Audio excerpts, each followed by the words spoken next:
tal? ¿Cómo están? Comenzamos un nuevo punto de encuentro que hoy vamos a dedicar a la presentación de la novela El cese, del periodista y escritor Miguel Juan Jiménez Royán. Bueno, ya saben ustedes que en este programa nos gusta hablar de cultura en cualquiera de sus disciplinas y que es frecuente que nos acompañen escritores de los más diversos géneros literarios. Hoy hemos decidido presentar esta novela ambientada en los círculos políticos. Pero, y aquí está la diferencia, desde, como dice su autor, la trastienda de la política. La verdad es que he leído varios libros dedicados al tema político, pero este es especial. Y es especial porque a través de sus personajes nos cuenta la historia de un alto cargo político que, sin saber cómo ni cómo no, se encuentra fuera de juego por los azares de la vida. Evidentemente no les voy a contar la trama de la novela, pero sí les adelanto que, como dice su autor, nada de lo que se cuenta es real, pero todo lo que se cuenta ha sucedido. He de decirles que desde el inicio te engancha, tratas de averiguar de qué políticos habla, de qué partidos son. La intriga, bueno, no se imaginan, me hacía leer con una intensidad que ni yo misma me reconocía. Y lógicamente, pues no les voy a desvelar si al final he reconocido a algunos de los personajes de nuestra política o no. Aunque sí puedo desvelar que al final es totalmente inesperado, o sea, es que no me lo podía imaginar. Lo que sí que les diré es que he visto reflejadas las miserias, las ambiciones, las deslealtades, que me consta son una realidad en el mundo de la política que yo conozco, y lo conozco bastante bien yo, este mundo, pero también el submundo que la rodea, incluida la prensa. La verdad me ha gustado muchísimo, es muy entretenido y fácil de leer, engancha, pues no les digo desde la primera palabra, pero desde la primera página, vamos, desde el segundo renglón. Bueno, pues para hablar de este extraordinario y apasionante libro y de cómo se le ocurrió al autor escribir sobre este tema, me acompaña, como les he dicho, el periodista y escritor Miguel Juan Jiménez Royán. Miguel, muy bienvenido a nuestro programa, a nuestro punto de encuentro aquí en Déjate Historias TV. Muchísimas gracias, Manel. Encantado de estar ahí contigo, con tus televidentes, y un placer, de verdad. Un placer para mí, que me tiene, vamos, es que me ha entusiasmado la novela, no puedo decir menos. Cuando yo hablé con Miguel, que estaba también su mujer, a quien yo conozco, Nuria, a quien saludamos desde aquí, yo le decía, bueno, tratándose un tema político, con todos los que he leído yo sobre política, pues hombre, ya sabré yo de qué políticos hablas. Esto era lo que yo me creía, para nada. Y mira que he buscado, incluso he buscado fechas que das, y claro, no concuerda, fechas con personajes, me tenía intrigadísima.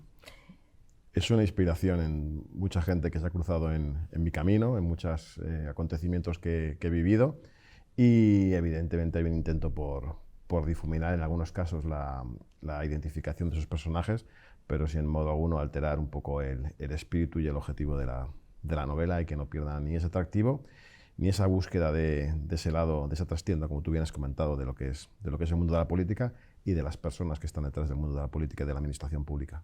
Sí, sí, porque no es solamente el personaje central o los personajes centrales, que hay varios, es todo lo que hay alrededor, esa trama, cómo ves la intriga que utilizan, las formas, es que me ha dejado muy sorprendida. Hay un ecosistema muy importante. Nosotros nos creemos que las decisiones políticas se toman desde un punto de vista abstracto, aséptico, por gente que está situada en un ámbito superior, alto, absolutamente abstraída de lo que pasa a su alrededor, y todo lo contrario. Es una interconexión tremenda y enorme entre todos los elementos que están interviniendo, que van desde los propios políticos hasta los funcionarios, hasta los periodistas, hasta los empresarios, presidentes. Es decir, hay todo un ecosistema de gente que está interrelacionada, todo el mundo persiguiendo su propio objetivo y todo el mundo tirando de la cuerda hacia el lado que ellos quieren que vaya el hecho de las cosas. Bueno, antes de centrarnos más en la novela, que es, por supuesto, la base del programa de hoy, pero sí quiero que sepan un poquito más de nuestro invitado. Miguel, como habitualmente le llamamos, es director del Diario del Puerto, publicación especializada en el sector del transporte y la logística. Esta no es su primera obra, ¿no? La primera obra, que se titula Tiempo de Tránsito, está centrada, encasillada como novela negra. Sí, es una novela negra ambientada en el mundo de la logística. Es una historia intensa sobre hechos ocurridos en ese sector, en ese ámbito, y efectivamente es un thriller de acción y de búsqueda de personas en esa historia. Y en ese momento el elemento clave es esa ambientación dentro de lo que es el mundo del transporte marítimo, el transporte ferroviario, con ese escenario de fondo. Sí, yo he de confesar que no lo he leído, pero que la voy a leer, no les quepa la menor duda. Sobre esta novela has hecho un comentario que me llamó la atención, que dice que el mundo de la política tiene mucho que aprender del sector logístico. A lo mejor, pues después de escribir esta tu primera obra, la de Tiempo de Tránsito, pues te dio pie a... ¿Pensaste Bueno, en esto o no? no. La historia del cese surge de ese día a día, de estar interrelacionado con el mundo de la política. Yo trabajo en el mundo del transporte y la logística, pero no dejo de estar ajeno a todo lo que es el ámbito regulatorio, normativo y decisorio. Yo tengo mucha relación con los ministerios y las administraciones que tienen que ver con mi sector, y un poco toda la peripecia está inspirada en ese día a día de ahí. Y la historia del cese surge sobre todo de esa frustración que sentimos como periodistas críticos cuando vemos que hay responsables en la política o en los ámbitos de la administración pública que no son a menudo juzgados ni por lo que hacen ni por lo que dicen, sino que van y vienen en función de los tiempos electorales o de las decisiones de partido, sin importar si lo están haciendo de acuerdo a los objetivos que se han marcado. Imperan otras reglas, imperan otras normas, y por tanto entran en juego otros sistemas de búsqueda de toma de decisiones, y ahí es donde también viene un poquito la crítica de la novela. La crítica, pero no solo es crítica, yo creo que nos querías transmitir algo más a través del cese. Bueno, por supuesto, la crítica a este mundo es evidente, ¿no? Porque yo que me gusta mucho la política, que dentro de las entrevistas y tertulias que hacemos también política, pero es verdad que es un mundo muy especial, que hay que conocerlo y no es fácil. Hay una deriva importante ahí que también alumbra, que es el hecho de que detrás de la política hay personas. Hay personas con sus mismas reglas de juego que tenemos todas las personas, las mismas emociones, los mismos sentimientos, las mismas grandezas, las mismas mezquindades, los mismos objetivos elevados y los mismos objetivos a veces miserables, las mismas cojeras en determinadas cuestiones. Y todo eso no podemos abstraerlo, no son personas que están decidiendo y que se mueven por impulsos y que tienen sus ambiciones y que tienen sus aspiraciones de mejorar, o tienen sus debilidades, y todo eso está ahí, y yo creo que influye decisivamente, y que es necesario conocer, que detrás hay personas que viven, que sienten y que a veces se mueven por impulsos que no tienen que ser muy necesariamente los más grandes de lo que podamos imaginar. ¿Cuántas personas has cruzado tú por la vida, políticos estoy hablando, que utilizan sus cargos pues eso, para culminar o llegar a sus ambiciones? Pero vamos a ver, yo quiero que quede claro, porque ambiciones tenemos todos, y si no eres ambicioso en tu ámbito, difícilmente. O sea, yo supongo que tú en tu trabajo tratas de hacerlo lo mejor y más. Tu ambición laboral te hace llegar, pero es que en la política no, es más la ambición del poder, que sí, no es lo mismo. La ambición es legítima, y la ambición... Claro. Sí, lo que pasa es que mientras que en un futbolista a lo mejor la ambición son los goles o la fama, el político... Incluso el dinero. Incluso el dinero, el político, por su razón de ser, tiene una parte que es el poder o la toma de decisiones, pero porque va en la esencia de su actividad. Un político es aquella persona que tiene un cargo de representación y que tiene que tomar decisiones en nombre del conjunto de la ciudadanía. Por tanto, asimismo, esa ambición de gestionar o de gobernar es legítima. Lo que debería ser más eficiente es por qué razón esa gente va y viene de un lado hacia otro, y no por razones que no tienen que ver en el cumplimiento de ese objetivo. Es decir, que lo hacen bien, responden a los intereses de la sociedad, consiguen cosas buenas para el conjunto de la ciudadanía, etc. Van y vienen esas puertas giratorias que tanto criticamos, sobre todo desde este sector, pero que no siempre se elige a la persona en función de su capacidad o de su preparación, de su formación, de lo que quiera que sea.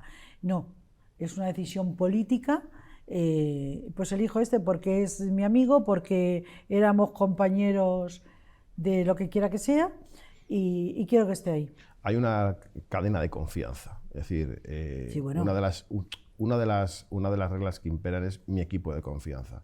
Cuando una persona llega a un cargo o llega a un ministerio, muchas veces no te planteas si las personas que están en ese momento ya ejerciendo su labor lo han hecho bien o no hasta ahora. Tú lo que necesitas siempre, y eso es una de las reglas fundamentales, es tener a tu gente de confianza. Por tanto, a continuación todos los que estaban salen y el que llega y coloca a su gente de confianza. Y esa gente de confianza pues está basada en muchas razones, pues gente pues es próxima. Siempre personales. Bueno, pues son personales y políticas, desde luego, porque son esas reglas del juego. Son las reglas del juego que hay ahí y que se trata un poco de desvelar. Es decir, se nombra a tal persona porque toca por cuota que sea de una comunidad autónoma determinada. Se nombra a tal persona porque tenemos a tal cargo que ha estado siempre en nuestro equipo y no sabemos dónde ubicarlo y tenemos que buscarle alguna ubicación, sea en mi ministerio o en el ministerio de enfrente. Es decir, hay una serie de... tengo aquí a mi equipo de prensa, vamos todos juntos, pues todos juntos, vale, salimos de aquí y nos vamos a esta nueva dirección general. Es decir, son esas leyes no escritas que están ahí hechas, que todo el mundo las da por asumidas y que no necesariamente tienen que ser así, porque quienes están detrás de los ámbitos que se administran lo sufren los cambios permanentes de cargos, sufren los cambios permanentes de representantes, sufres permanentemente la ralentización o paralización de la administración porque permanentemente está llegando alguien nuevo que tiene que ponerse al día, que tiene que enterarse y que por tanto hasta que no se entere no puedes volver a retomar los temas y cuesta y se sufre. Pero es que también lo sufrimos los ciudadanos. Eso es, claro. Porque es que la política incide entre nosotros. Vamos a ver, tú tienes que tomar tus decisiones en tu trabajo, te podrás equivocar o no, pero es otra circunstancia. Pero es que la política, es que así está desprestigiada ahora la política. Se dice que tenemos los peores políticos de la democracia. Y yo, pues fíjate que hasta estoy de acuerdo con hay muchos políticos que para mí no merecen estar ahí porque no están preparados para la gran labor que deberían de desempeñar. Yo conecto lo que me has comentado antes. Tú decías que uno de los titulares que yo he dado en las entrevistas previas a esta entrevista de hoy, que es que el mundo de la política tiene que aprender mucho del mundo de la logística. ¿Por qué yo decía eso? La logística, como sabéis, es la actividad por la cual conseguimos que un producto, desde que se genera hasta que lo encontramos en el lineal de una estantería y nosotros lo compramos, conseguimos que ese producto esté ahí, ¿no? El transporte, el almacenaje, la producción. En la logística lo que tenemos es una cadena interminable de eslabones, de actividades y de funciones que van interviniendo hasta que conseguimos que el producto, desde que se genera hasta que llegue en el momento justo, cuando uno lo necesita y en el coste adecuado para que se pueda vender.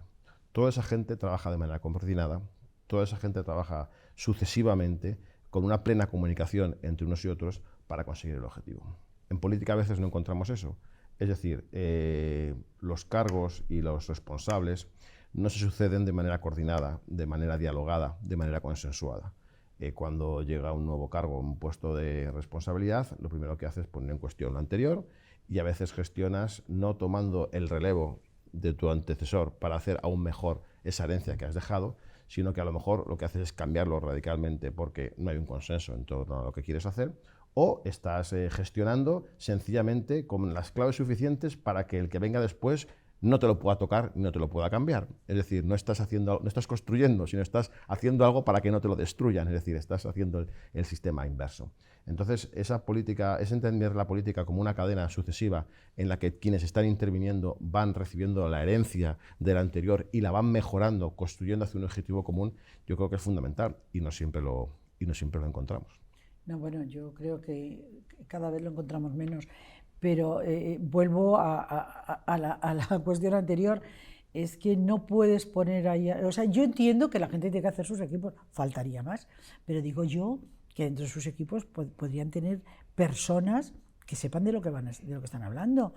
Y no quiero poner ningún ejemplo, aunque se me vienen mil a la cabeza, de personas que ahora mismo tenemos dirigiendo empresas públicas importantísimas, que han llegado a quebrarlas cuando no lo estaban, Y pues voy a poner un ejemplo, no me queda más remedio, como es Correos, por ejemplo, una empresa pública que siempre ha funcionado maravillosamente, y he puesto Correos porque está dentro del mundo de la logística, y sin embargo ahora mismo está arruinada. O sea, ¿por qué? Pues porque la persona que está ahí, que seguramente es una gran persona y que sabe muchísimo de la mar y los peces, pero a lo mejor no sabe de Correos.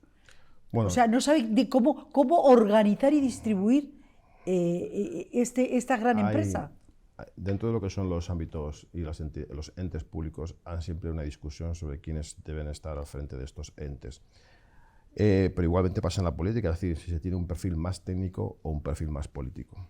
El perfil técnico es aquel que conoce a la perfección su departamento, claro, sabe todas las especificaciones, pero además tiene que tener el valor añadido de tener la valentía y la capacidad para tomar decisiones, y que esa toma de decisiones esté fundamentada en cómo se interrelaciona con el resto de decisiones que existen en otros ámbitos y en otras cuestiones. Tener perfiles técnicos en determinados escalones de la administración es muy positivo. A partir de cierto nivel hay que ver hasta qué punto esos perfiles técnicos tienen que tener un perfil más político, porque la toma de decisiones a veces no siempre son entes aislados dentro de cada uno de los departamentos. Nunca. Entonces es necesario. Ese perfil político también es muy importante porque los gestores tienen que responder ante la opinión pública de lo que hacen. Tienen que saber explicar bien los fundamentos de su toma de decisiones. Entonces todo eso va un poco entremezclando. ¿Qué es lo que sería ideal? Sería ideal tener en cada uno de los departamentos a personas eminentemente formadas en cada uno de esos perfiles y que además tuviesen un perfil político y de representatividad y de interrelación con el resto de ámbitos necesario. Bueno, no necesariamente, porque por encima de ese técnico cualificado puede haber un político. Si ese técnico es de confianza del político, que le diga al político, oye, mira, es que esto técnicamente, y el político tomará la decisión con toda la información de un buen profesional. Perfecto. Hasta ahí estamos totalmente Pero no de acuerdo. pasa. No pasa siempre. No pasa siempre. Nunca. No pasa siempre porque entramos un poco en esas leyes que hemos comentado. De las no escritas. De las leyes no escritas, de lo que es más importante, de lo que tenemos que priorizar, sobre todo en una sociedad ahora como la actual en la que estamos gobernando no para la sociedad, sino estamos gobernando para el ruido. Yo creo que esto es muy importante. Es decir, cuando yo digo gestionamos para el ruido, es que vivimos en un ensordecedor momento, en un griterío constante de mensajes y de propuestas que nacen por la mañana y mueren por la tarde, donde todo es líquido, donde todo pasa, donde todo no tiene importancia porque lo que se ha dicho en un momento dado a continuación pierde todo su valor, y porque además estamos en foros y en ámbitos donde lo que prima es gritar, y porque, claro, hay tanta gente vociferando ahí que es muy difícil destacar. Entonces, en ese ámbito del ruido, pues lo que impera siempre es lo más ostentorio, lo más exagerado, lo más desfasado, y buscando siempre apelar a los instintos más básicos, que no siempre es lo más razonable ni lo más pausado. Entonces, en todo ese extremismo en el que nos encontramos, pues generalmente las decisiones no discurren por los cauces de normalidad y de pausa, de perspectiva, de reflexión, de análisis, porque no hay tiempo, porque todo va rápido, porque el titular en Internet nos mata, porque el tuit nos devora, y porque hay que posicionarse rápidamente, y todo va muy rápido y todo va a tono más elevado, porque es la única manera de sacar la voz, es decir, gritar, chillar, berrear, y evidentemente eso no lleva a una toma de decisiones adecuada. Claro que no, ya lo estamos viendo, como tú bien dices. Vamos a volver al libro. Quiero que nos cuentes tú un poquito más del libro. Es que si lo cuento yo, es que no me voy a poder contener. Bien, te lo agradezco, porque a veces uno se anima mucho y cuenta demasiado. Por eso quiero que lo cuentes tú. Bueno, el cese porque si lo cuento yo, es que yo lo único que puedo decir, que me llamó mucho la atención en la presentación del libro, las personas que le presentaron, hablaba de los nombres que has elegido. Bueno. Recuerdo que te decían que qué bien te sabías el santoral, porque es que son unos nombres. Bueno, la novela es una novela de personajes, hay muchos personajes. ¿Muchos? El intento es poner en correlación toda esa gente interrelacionada, y bueno, y se ha buscado poner los nombres suficientemente llamativos y potentes para que no lo mezclemos. Como me preguntabas, el cese es de historia de Baudilio Serna. Baudilio es un presidente de un organismo público que de la mañana a la noche se ve inmerso en la peripecia de que se inicia la posibilidad de su relevo. Un relevo inesperado, y lo que vemos a continuación es todo el conjunto de fuerzas, de elementos y de personas que intervienen, no solamente para intentar tomar la decisión, sino para provocarla, porque todo es una cadena constante de decisiones, de interrupciones, de influencias, y que intentan un poco reflejar todos los elementos que intervienen a la hora de tomar una decisión, que no siempre es la que más prevista tenemos. Yo te digo que es que no me atrevo yo a hablar del libro porque creo que me voy a exceder y no debo. Pero es verdad que hay muchísimos personajes, pero fíjate, a pesar de los nombres tan difíciles que nos has buscado, no te pierdes, porque ya sabes que hay muchas veces que dicen, este lo he mencionado antes y tienes que dar marcha atrás y buscar a ver en qué página has leído tú este nombre. No es el caso, aunque sean personajes que de repente aparecen, pero sabes que está apareciendo por primera vez, lo defines, lo explicas con una rotundidad admirable. La verdad es que es una gran novela, ¿eh? Te lo agradezco, Mabel. Bueno, el intento es ese, es decir, definir perfectamente todos los perfiles que intervienen.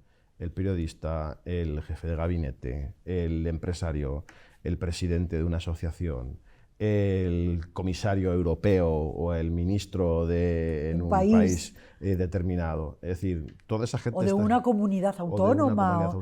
Todo un ecosistema, todo el ecosistema que hay en esos gobiernos regionales.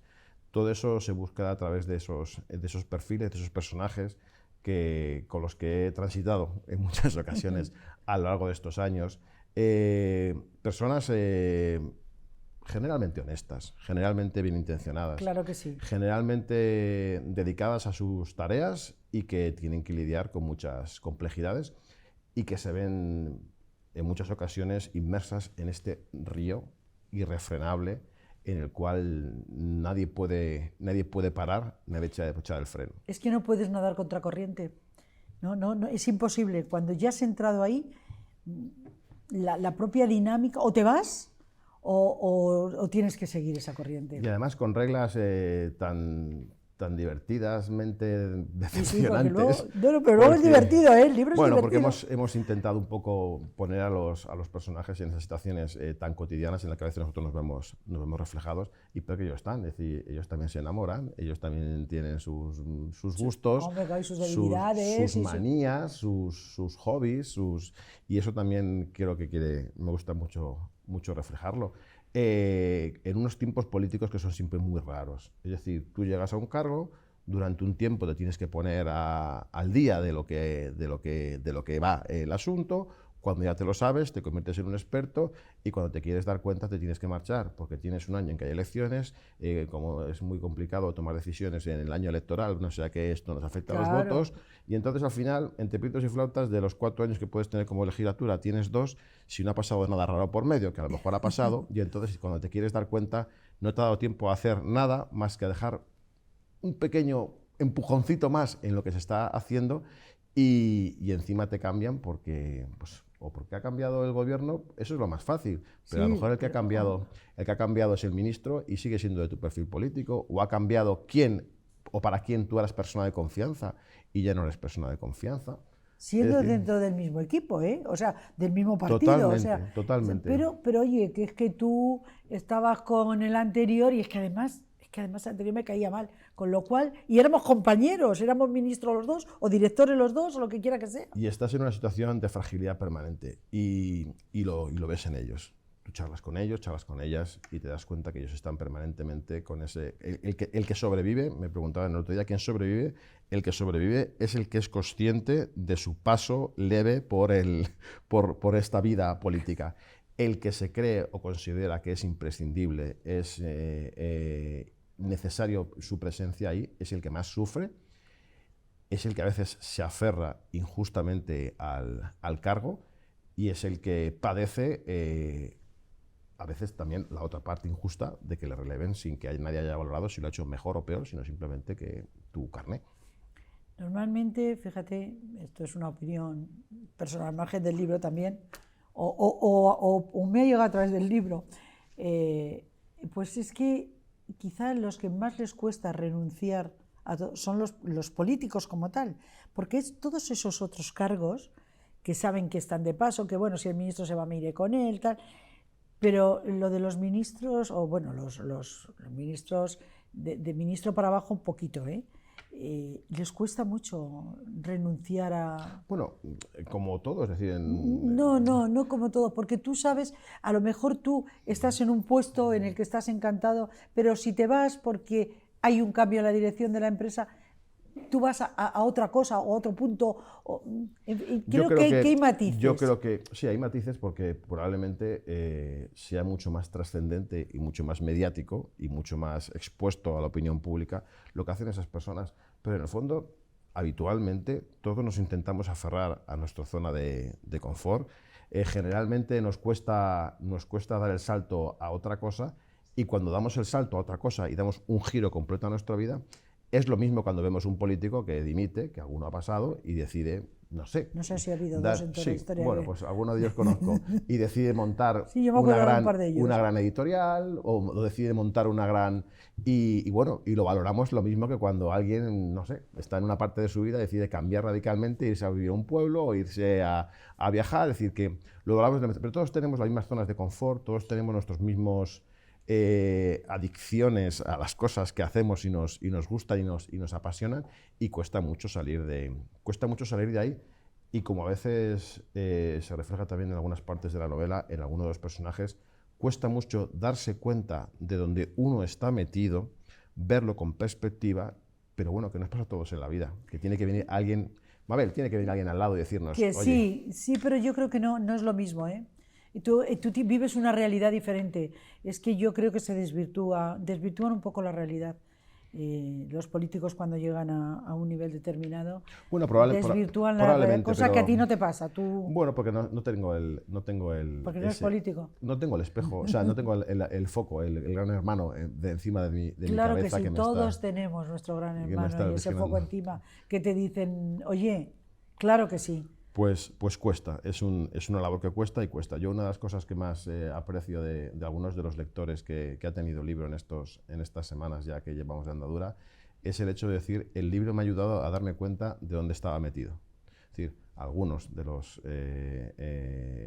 personas que interaccionan en este mundo les ha ayudado un poco a tomar perspectiva y a decir, pues sí, estas cosas pasan, y cuando uno las lee y las ve, toma conciencia verdadera de ello. Para menos duda. Doy fe de ello, de lo que nos está diciendo Miguel. Miguel, hemos llegado al final del programa, ya me han dicho que tenemos que terminar porque se nos ha acabado el tiempo. Bueno. Un placer. Pues la última palabra para ti, para que digas a nuestros espectadores por qué tienen que leer el libro. Yo ya se lo he dicho, porque es buenísimo, es entretenido, es divertido, te engancha. Bueno, y se lee rápido, Pues no hay mayor valor en un libro que ese, ¿no? El poder disfrutarlo, el poder leerlo, el tener un final inesperado, y como a mí me gusta decir, un final inesperado como el que nosotros siempre encontramos muchas veces en nuestra vida, ¿no? Es decir, los políticos en muchas ocasiones son gente como nosotros, como he dicho, con las mismas circunstancias y vivencias, y transiten a veces zarandeado por esa misma levedad de todo lo que todo nos rodea. Y es bueno también que sepamos descubrir y apreciar la fragilidad que tienen. Pues muchas gracias a Miguel Juan Jiménez Royán por haber estado hoy con nosotros presentándonos su libro El cese. Una magnífica novela. Felicidades y enhorabuena por tu magnífica novela, por tu magnífico libro. Muchas gracias, Mabel. Y ahora ya sí, me despido de todos ustedes y ya saben, lo hago como siempre, recordándoles que tienen que estar aquí. Ahí, quiero decir, ahí, delante de la pantalla, porque si ustedes no están, esto que hacemos aquí no tiene ningún sentido. Gracias por acompañarnos un día más, un saludo.